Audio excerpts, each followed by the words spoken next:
का किस्सा है। नाम नेहात गांव में बिट्टू नाम का एक लड़का रहता था, जिसके पास बहुत सारी बकरियां थीं। वो अपनी बकरियों को जंगल में चराने के लिए ले जाया करता था, ताकि वो घास फूस खाकर अपना पेट भर सकें। एक दिन बिट्टू अपनी बकरियों को चराने के लिए जा रहा होता है कि उसे लकड़ियां काटने की आवाज आती है। यार, ये जंगल में कौन लकड़ियां काट रहा है? मुझे जाकर देखना चाहिए। बिट्टू उस आवाज के सिमत में आगे बढ़ता है तो देखता है कि बिट्टू का एक बहुत पुराना दोस्त मीठा वहाँ लकड़ियाँ काट रहा होता है। अरे मीठे भाई, ये क्या? ये आप लकड़ियाँ क्यों काट रहे हो? अरे बिट्टू, लकड़ियाँ नहीं काटूंगा तो खाऊंगा कहाँ से? मैं लकड़ियाँ काट कर इन्हें बाजार में बेचता हूँ और घर का दाना पानी चलाता हूँ। हाँ मीठे भाई, इंसान को मेहनत करके रोजी कमानी चाहिए। ये देखो मेरे पास कितनी सारी बकरियां हैं। मैं इन्हें जंगल से घास फूस खिलाता हूँ और फिर इनका दूध निकाल कर बेचता भी हूँ और खुद भी पीता हूँ। वाह बिट्टू, तुमने तो बहुत तरक्की कर ली है। मगर तुम्हारे पास ये बकरियां आई कहाँ से? तुम तो बहुत गरीब थे।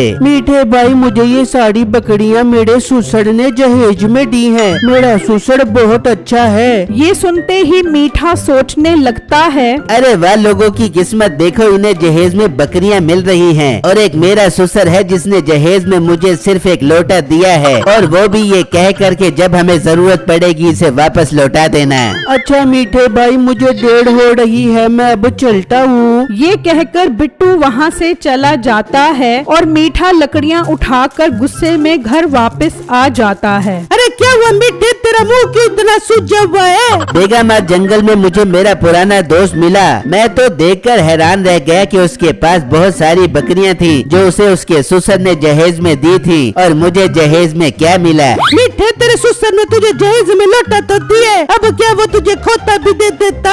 प्लास्टिक का लोटा देकर उसने मेरे पर कोई एहसान नहीं किया, और देखा जाए तो उसने लोटा ठीक ही दिया है। तुझे देखकर तो अच्छे अच्छे को मोशन लग जाए। मीठे, तेरे मुझे ताड़े देने की जरूरत नहीं है। इतना शौक चढ़ रहा है तो अपने ससुर के पास जाओ और उससे बकरियां ले ले। अरे बेगम, बात तो तूने बिल्कुल ठीक की है। मैं जाता हूँ और उससे बकरियां मांगता हूँ। मीठा घर से निकलता है और अपने ससुर के पास आ जाता है और उनसे बकरियों का मुतालबा करता है। मीठे, तू पागल तो नहीं हो गया? तुझे मैंने जहेज में लोटा तो दिया था, अब बकरियां देने की मेरी सकत नहीं है। ससुर जी, लोग तो अपने दामादों को पैसों में तोल देते हैं, लेकिन तूने तो मुझे रोल दिया है। मैं बकरियां लिए बगैर यहाँ से नहीं जाने वाला। मीठे, मेरे पास बकरियां तो नहीं है। हाँ, एक खोता है, अगर वो लेना है तो ले जा। मीठा इसी बात को गनीमत जानता है और वो खोता ही ले जाता है। कोई बात नहीं, भागते चोर की लंगोटी ही सही। इस गरीब ससुर से बकरियां कहाँ से मिलनी थी? कम से कम इस गधे पर लकड़ियां लाद कर अपना काम आसान करूँगा। मीठा वो गधा लेकर घर पहुंच जाता है। ये क्या मीठे, तू तो बकरियां लेने गया था, खोता ले क्या गया? तेरे बाप के पास बकरियां तो थी नहीं, और ना ही मुझे उम्मीद थी उससे बकरियां मिलने की, इसलिए मैं गधा ही ले आया। अब इस पर लकड़ियां लाद कर बेचूंगा। नहीं बर्दाश्त हुआ तेरे से। मेरे बाप के पास खोता, उसका खोता ले आया और उसे तन्हा छोड़ाया। खैर, जब अगला दिन होता है तो मीठा उस गधे के साथ जंगल की तरफ निकल जाता है और लकड़ियां उस गधे पर लादना शुरू कर देता है। वो उस पर इतना वजन लाद देता है कि वो उठा नहीं पाता और गिर जाता है। चल चल उठ, इतना तो तेरे ऊपर वजन नहीं डाला जितनी जोर से तू गिरा है। मालिक, मेरे ऊपर इतना बोझ मत डालो, मेरी हड्डियाँ बहुत कमजोर है, मैं इतना बोझ नहीं उठा सकता।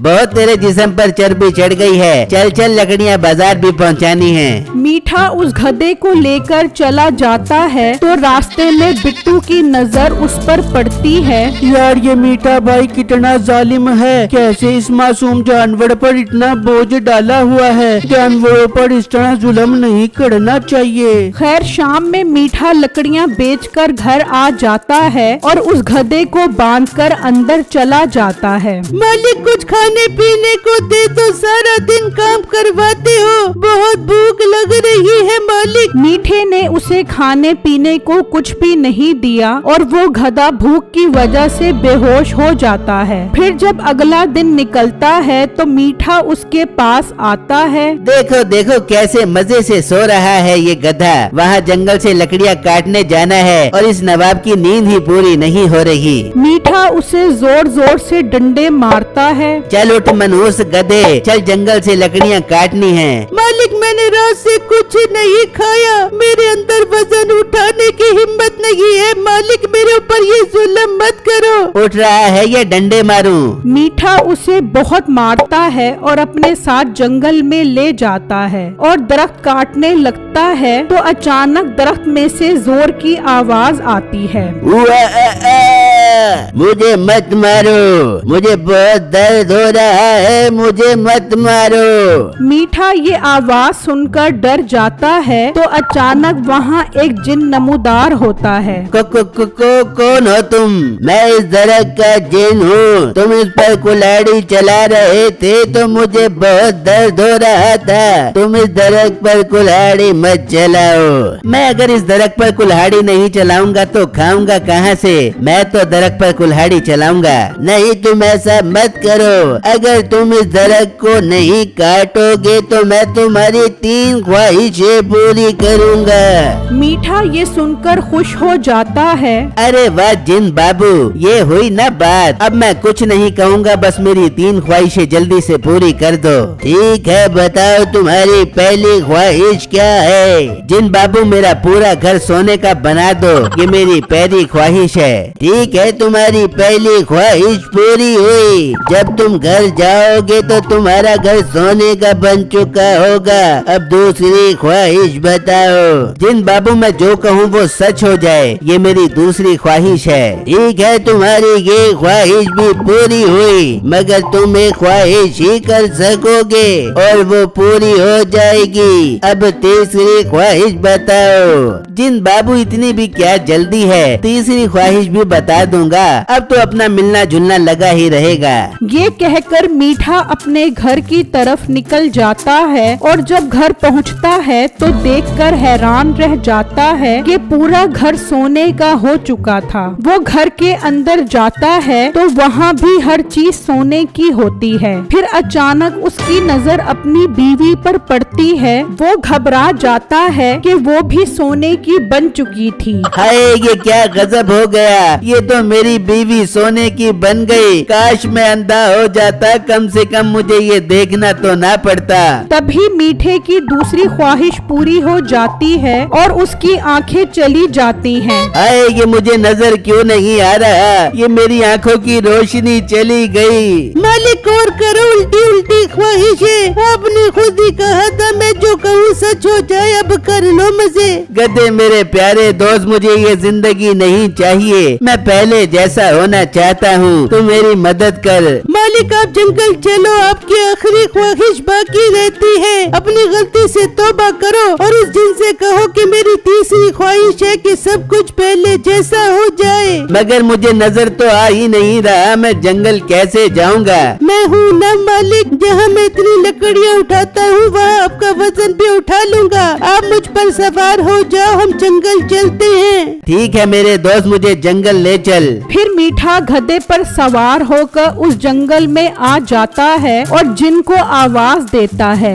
जिन बाबू कहाँ हो, जल्दी आओ और मेरी तीसरी ख्वाहिश पूरी करो। तभी जिन वहाँ आ जाता है। बताओ तुम्हारी तीसरी ख्वाहिश क्या है और ये तुम्हारी आंखों को क्या हो गया है? मीठा उसे सारी बात बताता है, जिसे सुनकर जिन कहता है, इसमें मेरा कोई कसूर नहीं है, ये तुम्हारी ख्वाहिश थी इसलिए पूरी हो गई। जिन बाबू मुझे ऐसा कुछ नहीं चाहिए, आंखें हैं तो सब कुछ है। जब मैं देख ही नहीं सकूंगा तो मैंने सोने चांदी का क्या करना। मेरी तीसरी ख्वाहिश है कि मेरी आंखें वापस आ जाएं और सब कुछ पहले जैसा हो जाए। ठीक है तुम्हारी ये ख्वाहिश पूरी हुई। फिर अचानक मीठे की आंखें वापस आ जाती हैं। मीठा बहुत खुश हो जाता है और वापस घर आ जाता है तो देखता है कि उसका घर पहले जैसा हो चुका था और उसकी बीवी भी सही सलामत खड़ी थी। मीठे भी थोड़ी देर पहले पता नहीं मुझे क्या हो गया था, मैं तो लकड़ की बांदरी बन गई थी। अरे बेगम तो इस बात को जाने दे, अब से मैं तौबा करता हूँ, मैं मेहनत करके हक हलाल की रोजी कमाऊंगा और अपने इस गधे का बहुत ख्याल रखूंगा। इसने मुश्किल वक्त में मेरा बहुत साथ दिया है। फिर मीठा आधी लकड़ियाँ खुद उठाता है और आधी गधे पर लादता है। अरे वाह, लगता है मीठे भाई को अपनी गलती का एहसास हो गया है, तभी तो गड्ढे पर इतना वजन नहीं डाल रहे। मीठा अब गधे की खूब खिदमत करने लग गया था और सब हंसी खुशी रहने लग गए थे।